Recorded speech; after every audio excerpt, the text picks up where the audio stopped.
All right, everyone, going to be jumping into the top Sunday Night Football props in this matchup between the Dallas Cowboys and the San Francisco 49ers. Just want to start out this game with the slate preview, courtesy of ODDSJAM. If you guys want access to this sheet as well as all their other betting tools, make sure to be clicking the link in the description below, oddsjam.com. If you guys sign up, make sure to use promo code 905 to get 25% off. Looking at this game, it is going to be a 3.5 point spread on average, favoring the Niners. 45 for an over and under, and that seems to be consistent across the board. We're not really getting a big edge there. When we go and look at the injury situations, the biggest one I would say is Elijah Mitchell being out. We just know that Jordan Mason is going to be the RB2 in that offense. Nothing too much there, nothing too crazy. Let's go on and get into my favorite bets for today. And guys, I'm just going to go ahead and get right into the 9 to 5 PrizePicks cheat sheet. Looking at right now, the best prop bet that we have is going to be Dak Prescott for over 15.5 fantasy points on PrizePicks. Worth calling out that on Underdog it is going to be 17. So if you guys don't agree with this take that I'm going to give you guys, bet the under on Underdog. But I think this is going to be a good bet that we get on PrizePicks. And really, to me, this is one of the better prop bets that I think we're getting on the whole slate. Now, people that are just scrolling through and just kind of looking at the last 5 averages, they're probably betting the under here. But I think this doesn't tell the full story. When we go ahead and look at the game log, we're going to see a different story here. And what is that, guys? Look at the result. Blowout, blowout, blowout, blowout. Okay. They blown 3 out of their 4 opponents out, and they got blown out by the Cardinals. We know that was a weird game. So this is a game that is finally projected to stay close. And if that occurs, it's tough for me to imagine Dak not being able to get a couple more points here or there. And I just love the fact that we are also getting the data telling us that as well. The average sportsbook line is valuing this at 17.1. So it's not like he's going to crush it necessarily, but at the same time, you do expect a little bit more production as long as this game stays close. Because obviously in a game that's a blowout, play calling gets a little bit different. They get a little bit less pass heavy. And if this game does stay close like we expect, I think we can expect him to get about 40 passing attempts in this game. A little bit of rushing upside there as well. So yeah, I do agree with that being one of the better prop bets that we're getting on this slate. Then we get into the next best one. That is going to be Tony Pollard here. Another one that I personally really like. We can see that the average sportsbook line is giving us 58 for the over and under, and they're valuing that about 52%. So they're valuing the over at 58 for the rushing yard. Projection data has it about at 60. Underdog has it at 5.5. And guys, that is going to be a very good line there. So if you guys are someone that plays on Underdog, you can go ahead and make that bet. And just for what it's worth, guys, if you are someone that plays on Underdog, I do have this specific tab now for Underdog to just call it the best prop bets on there.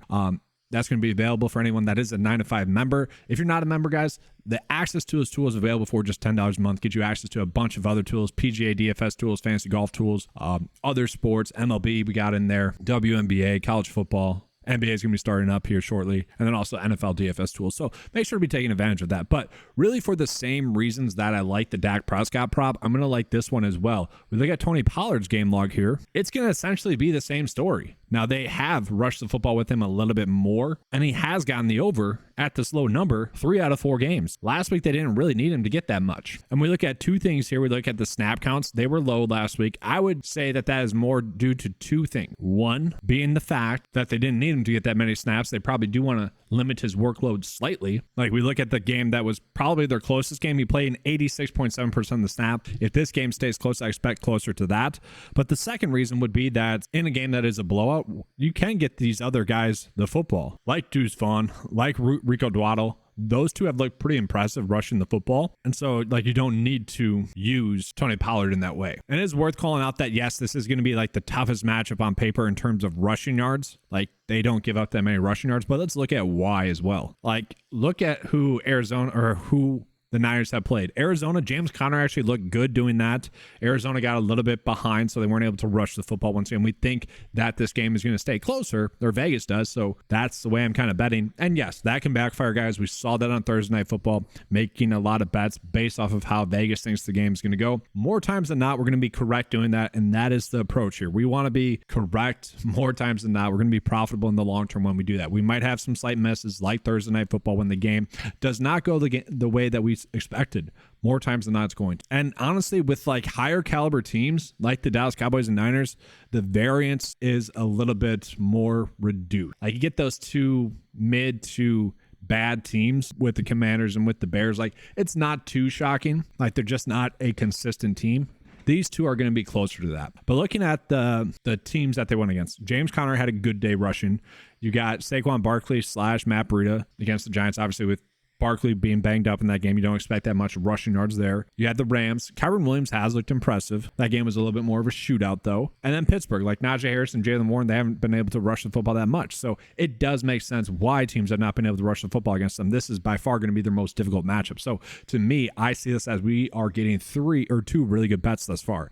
Look at some other ones for the Dallas Cowboys. If you want to go with Brandon Cooks for under 9 forward fantasy score, I don't disagree with that. Once again, though, we do expect this game to be a little bit closer, and Brandon Cooks has been someone that has been, trending upward snap count wise. So it wouldn't be shocking to see him get more snaps, right? He's going to be the, I guess, maybe the 4th option. I think Jake Ferguson is the 3rd option. It goes Lamb, Pollard, Ferguson. And it is worth calling out with Ferguson here as well, guys. We did see that Peyton Hendershot is going to be out in this game. I do think that's going to lead to a little bit more of Schumacher getting some snaps, but more snaps to Ferguson in the game. That's going to be close. And so are we getting any for him? Receptions, over 3.5 receptions. I could get on board with that for him. CeeDee Lamb, I would say there is a little bit of correlation there between Dak getting his over fantasy score and CeeDee Lamb getting his over fantasy score. Does seem to be a little bit closer, but we do have a little bit of stacking opportunities here is what I would see. And I'll show you guys kind of a stack you can run out there if you want to go with the Dallas Cowboys. Let's go ahead and switch up and get into the Niners. All right, for the Niners, this is kind of fascinating to me, okay? CMC, under fantasy points. And we can actually see in comparison to Underdog, it actually might be a better bet to bet the under on Underdog there. For what it's worth, guys, I'm going to explain this in probably most of the videos. The Underdog line is being adjusted for what the reception fantasy score would be. So this number is going to be different than the actual Underdog line because Underdog does it based off of a half point PPR, whereas PrizePicks does it based off of PPR, full point PPR. So I am adjusting that there. So in theory, this would be a better bet to make on Underdog. Now, why is it showing Christian McCaffrey for the under? Well, it is going to be a little bit of the matchup. Really, the strength of the Dallas Cowboys has been the fact that even when teams are playing from behind against them, they haven't given up that much production to opposing running backs, especially in the passing game. Like rushing wise, not too terrible as well. So it does somewhat make sense why maybe we could see Christian McCaffrey not go bonkers in this game. Now, do I want to bet on that? Probably not. I'm probably staying away from that one. Same thing with George Kittle. But at the same time, guys, what is the theme with the Niners is that they have too many mouths to feed. So would it be shocking to see 2 of these 3 not get their over fantasy score? And I would say that does correlate pretty well with the less than 1.5 passing touchdowns there for Brock Purdy. I think there's a pretty strong correlation there. But the Niners tend to, like last week, it was Brandon Ayuk. It was the Brandon Ayuk show. And it looked obviously the CMC show as well, whereas George Kittle and Deebo Samuel were kind of forgotten assets. Could we see that flip? We could. Do you maybe want to bet 2 out of these 3, just randomly guessing for the under? You could. Obviously, if you're someone that places a lot of bets, I think that'll be a profitable approach. If you guys are someone that places 1 bet, probably not the approach I would roll with there. And then we can see from there. Brock Purdy, we're actually seeing over fantasy score slightly, but that's a 51.2% chance to hit. Don't love that. Brock Purdy over 2.5 rushing attempts is a casually decent one, but for the most part, guys, I don't think we're really getting a big edge here for any of the Niners props just yet. And so I did just want to pull up the ODDSJAM fantasy optimizer that they have as well, and we are saying the exact same stuff there, guys. It's that maybe besides the rushing attempts where we're seeing that the overs are, no, that's pretty much exactly the same. Yeah, we are not getting any good props for the Niners is what it seems like. It's unfortunate. So without further ado, let's go ahead and get into the bet of the night, if you will. We'll try to find one for the Niners. It's going to be up for you guys if you like it. All right, guys, so looking at my favorite bets for this game specifically, like I said, the Niners are going to be a little bit more difficult, I would say there. I did go with the George Kittle for under fantasy score. Just more times than not, that's what's occurring. The issue with that is, like, if you are someone that plays like NFL DFS, he does make sense in like a one-off situation to put him in the captain spot because he could really go, like if Shanahan designs it that way, he could really go off and dominate. Obviously, if he scores a touchdown, that becomes a little bit more difficult for that one to hit as well. And then I went with Brandon Ayuk for over fantasy score. He has just been playing extremely well. Once again, it really just depends on how they go about attacking the Cowboys. I don't know. Shanahan is going to figure it out. And then really the 2 best props that we have available right now are going to be these 2. I like those 2 the most. Really, if we're just limiting our exposure to this game, you could run out these 2. And then if you guys watch my other video, you know I'm pretty high on Jordan Love and Christian Watson to have good games on Monday Night Football. If you wanted to attach those 2 with that, by all means go in and do that. Or if you see another prop bet that you like throughout the day using the 9 to 5 cheat sheet, or the one that you just personally like and want to use these two with that, by all means, go ahead and do that. For Jake Ferguson, I went with the over fantasy score, or over 3.5 receptions, just with Peyton Hendershot out, with us expecting the games to stay close. I do expect him to be able to get 4 catches in this one. The targets have been there for him. And then CeeDee Lamb, this really isn't factoring that much of touchdown upside. Like, this is literally like 80 yards and like 6 catches. If he scores a touchdown, he should be able to get that over pretty well.